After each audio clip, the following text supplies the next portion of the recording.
है गाइज, मैं एक बार फिर एक मोटिवेशनल स्टोरी लेकर आया हूँ जिसका शीर्षक है लोमड़ी और सारस की दावत की कहानी।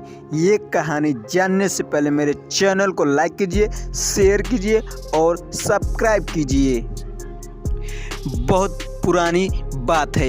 एक जंगल में एक लोमड़ी और एक सारस रहते थे। ये दोनों बहुत अच्छे दोस्त थे। सारस रोजाना लोमड़ी को तालाब से मछली पकड़कर खाने के लिए देता था। इस प्रकार वो दोनों में अच्छी बहुत गहरी दोस्ती हो चली थी। सारस बहुत सीधा साधा था, लेकिन लोमड़ी बहुत शैतान था और चालाक भी था। वह हमेशा दूसरों को परेशान किया करती थी।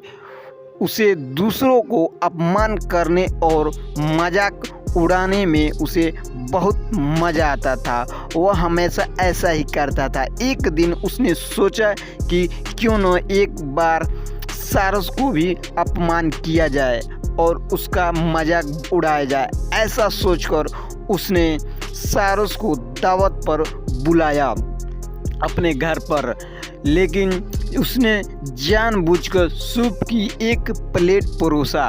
उसे पता था कि सारस प्लेट में से सूप को नहीं पी सकता। उसे सूप न पीता देख लोमड़ी मन ही मन बहुत खुश हुई। झूठी चिंता दिखाते हुए सारस से पूछने लगी कि क्या बात है मित्र, सूप पसंद नहीं आया क्या? सारस बोली, नहीं मित्र, यह तो बहुत स्वादिष्ट है। वह सारस ने फिर जब देखा कि सूप की प्लेट को परोसा गया है, वह लोमड़ी जानबूझकर उसे सवाल कर रही थी, तो उसने समझ गया कि वह कुछ नहीं बोला और उस दिन से सारस को अपमान सहने के साथ साथ ही भूखा भी रहना पड़ा।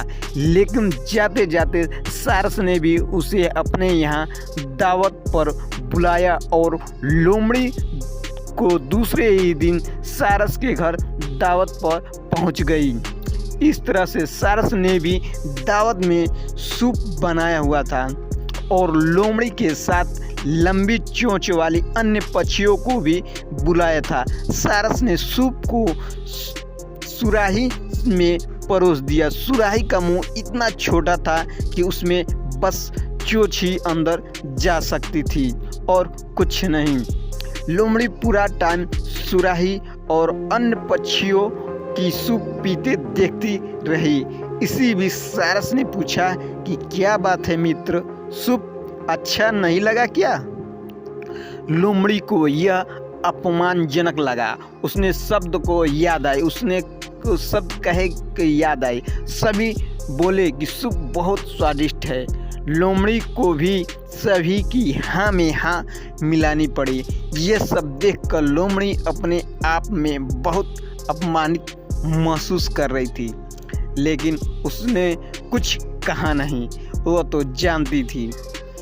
कहानी से हमें सीख मिलती है कि हमें कभी भी किसी का अपमान नहीं करना चाहिए, क्योंकि हम जैसा दूसरों के साथ करेंगे वैसा भी हमारे साथ लोग हम पे करेंगे।